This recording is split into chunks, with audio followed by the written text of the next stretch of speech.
in Seattle where the Rays and the Mariners will play Game 2 tonight.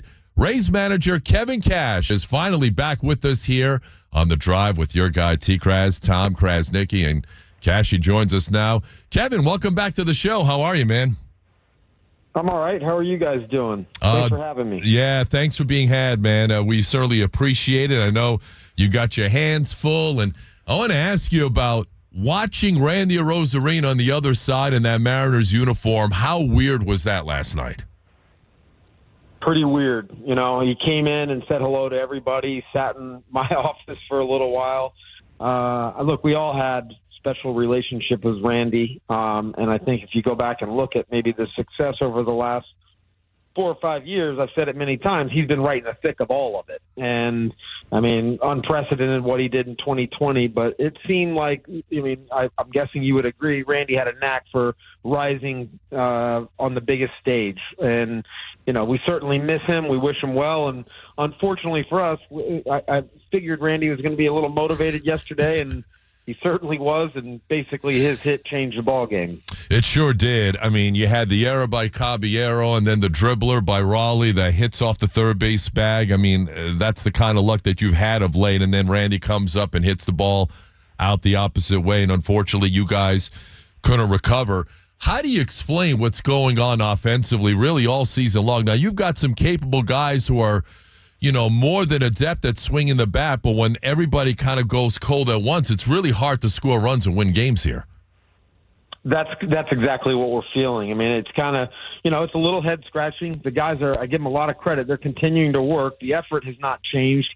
But we have better offensive players than what have showed up certainly here as of late. And like you said, when you can hold the fort down, when you got 2 or 3 in your lineup that are carrying a load, but it does feel like, for a while it was just kind of like just Brandon Lau carrying us. I'm really encouraged that Junior Caminero had the type of series that he had in Los Angeles, and J-Lo had a big night, but we got to get some things going offensively.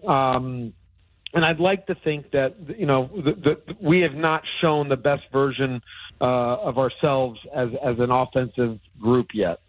Rays manager Kevin Cash is with me here on The Drive. He's up in Seattle, Rays and the Mariners, Game 2 tonight. You can listen to all the action right here on your home of the Rays, WDAE. So you just talked about him, so I want to ask you about Junior Caminero, all of 21 years old. And I think what you saw over the weekend against the Dodgers was a glimpse as to how great he can be.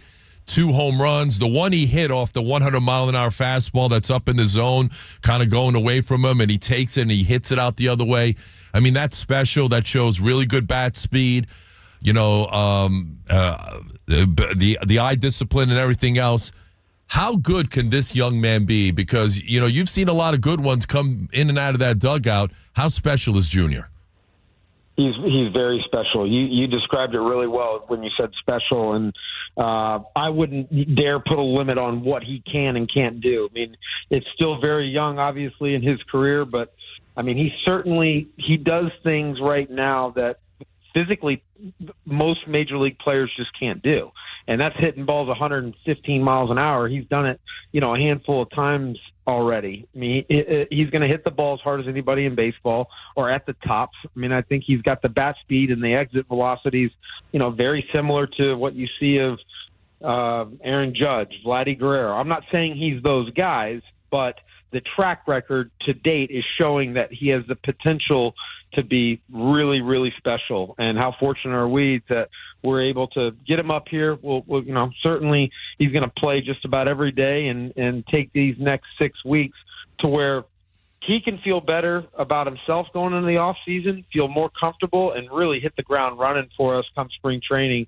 and hopefully be that offensive force that he's capable of. And look, you look at the defense, that's kind of, I don't know if that was a knock or it was just more or less he needed to really improve. He has worked his butt off trying to be the best third baseman that he can be, and the early showings of it, he's made a lot of really nice plays. So to have a two-way player that is capable of changing the game with a bat in his hand, we're pretty fortunate.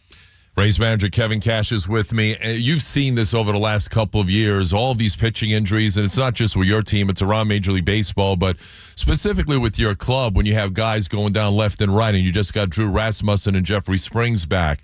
You'll get Shane McClanahan back for next year. It looks like your starting rotation next year is going to be loaded, but when you've had that many injuries, do you and the organization, do you feel, I don't know if skittish is the word, but maybe more conservative in terms of how you guys deal with certain pitchers and maybe taking them out earlier than maybe you would want them to because of all the injuries that have taken place?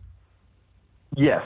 I mean, we can't hide behind it. I mean, the injuries, the pitcher injuries specifically, where they miss a year or miss months, they're gut-wrenching in the moment. You care about the pitcher, you care about the player, their family, and for them to just, Shane McClanahan to miss the whole season, you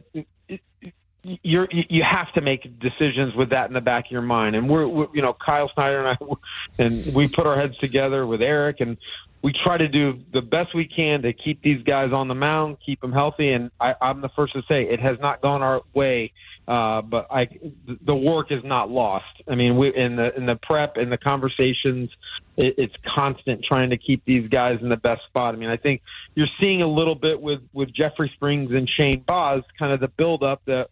We kind of capped them at that 5-inning mark, 60 pitches. Now Shane Baz has kind of spiked from that because he's been so efficient.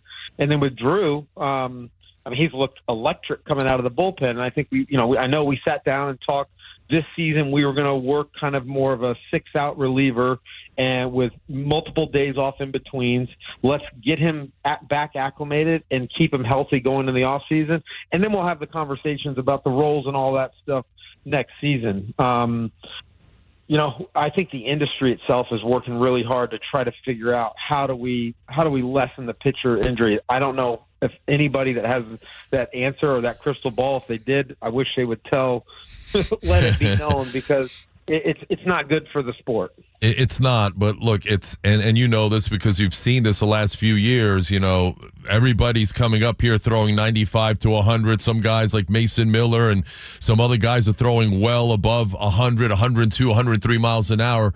There's only so much that the arm and the elbow can take before it finally gives out, because it's kind of like an unnatural motion, isn't it? And at some point, with all of that torque and the stress and the workload, I mean, that stuff takes its toll, doesn't it?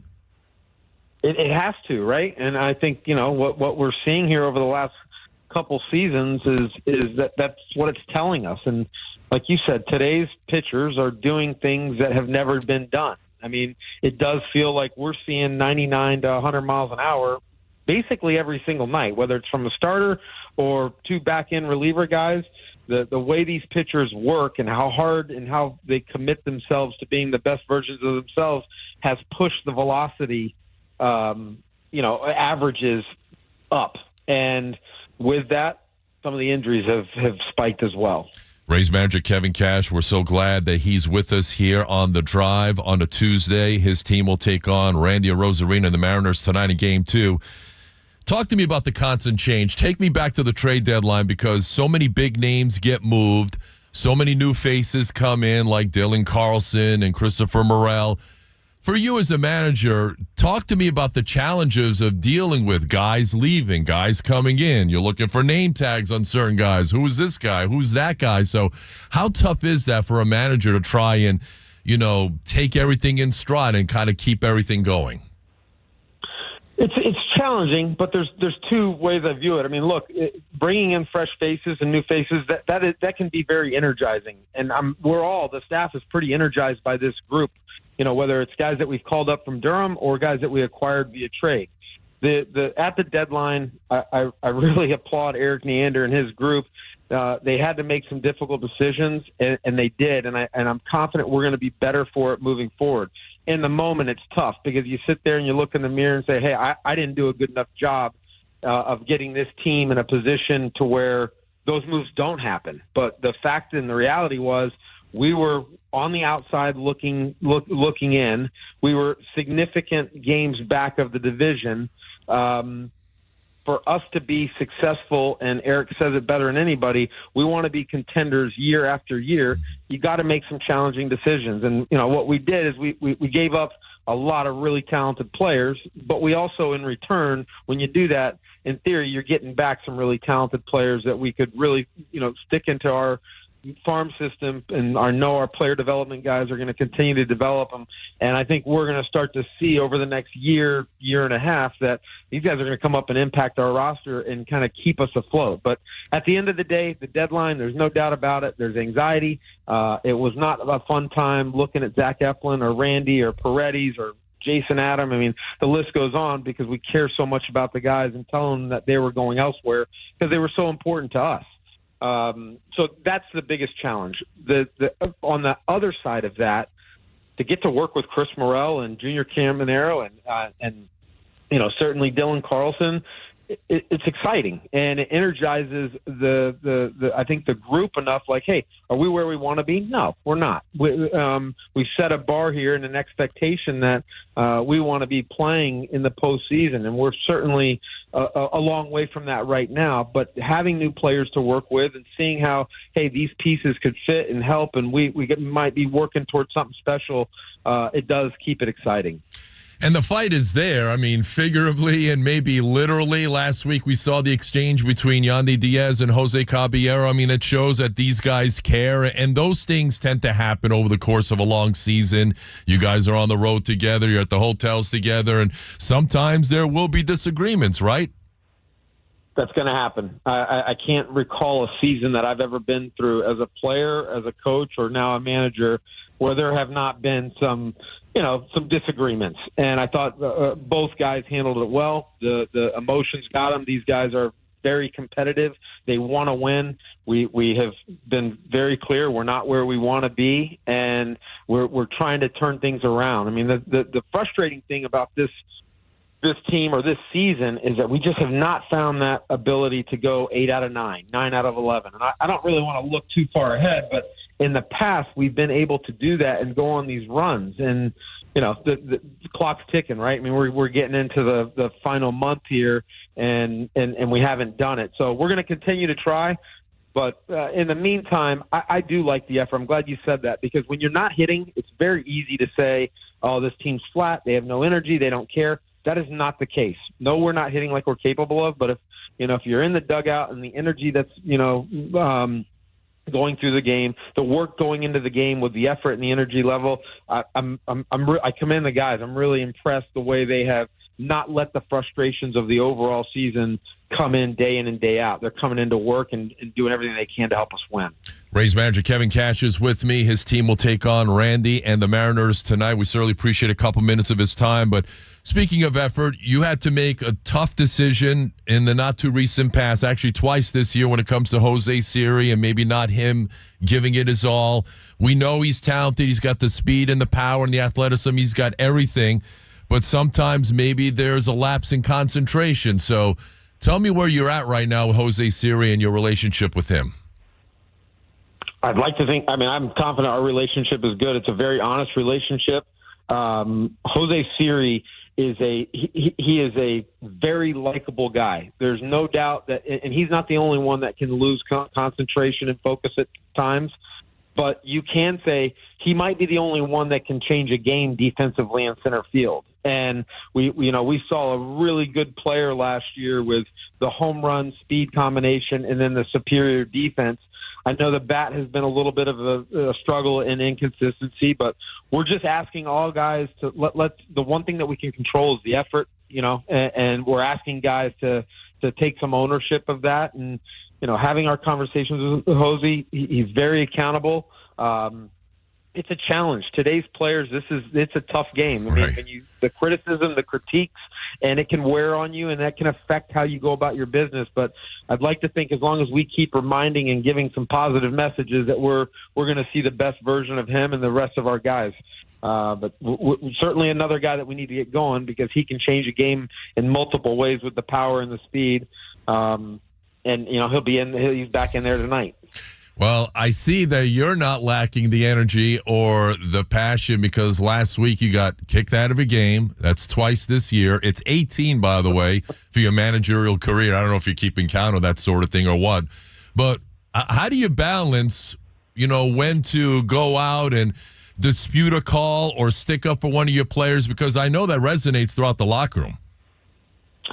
It does, and you know what? On that last one, I was wrong, and I said it after the game. I didn't appreciate in the moment and understanding that Cabby probably hung his elbow out there a little bit longer than needed. So the umpire got the call right, but I think at the situation we're in a 2-2 ball game.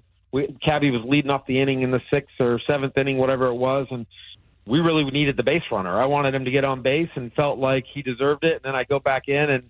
In the clubhouse after I've been ejected, I see the replay and I'm like, well, I was wrong. And I don't know what else to say. You try not to be wrong about things and totally respect the umpire's viewpoint. These umpires are good. They're really good. The ball strikes, they just continue to get better. And we know they've got a tough job, but sometimes there's disagreements.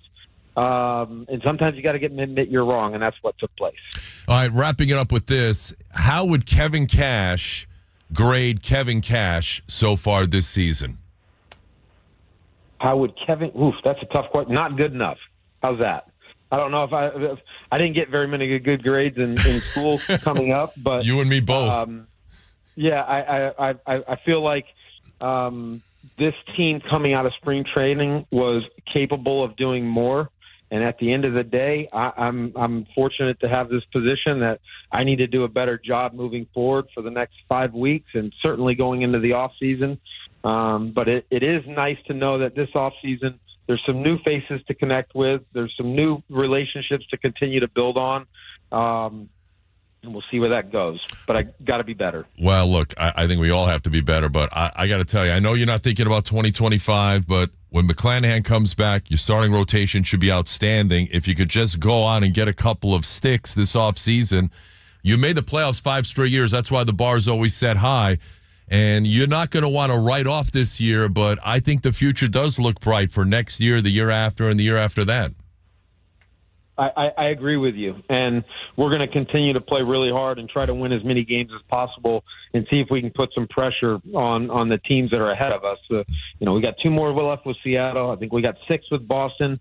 Don't want to get ahead of ourselves, but we got to go on a run. We all know that, and if we're capable of doing it and cutting this 7 games back to 3, then it may get interesting. But in the meantime, we got to find ways to play more consistent baseball, prevent runs, and score runs. All right, he's Rays manager Kevin Cash. He's hard at work tonight, raising the Mariners up in Seattle. Kev, we appreciate a couple minutes of your time. Good luck the rest of the way. I'll talk to you guys hopefully very soon. We'll talk to you when you get back. Thanks. Thank you, TKras. Appreciate it.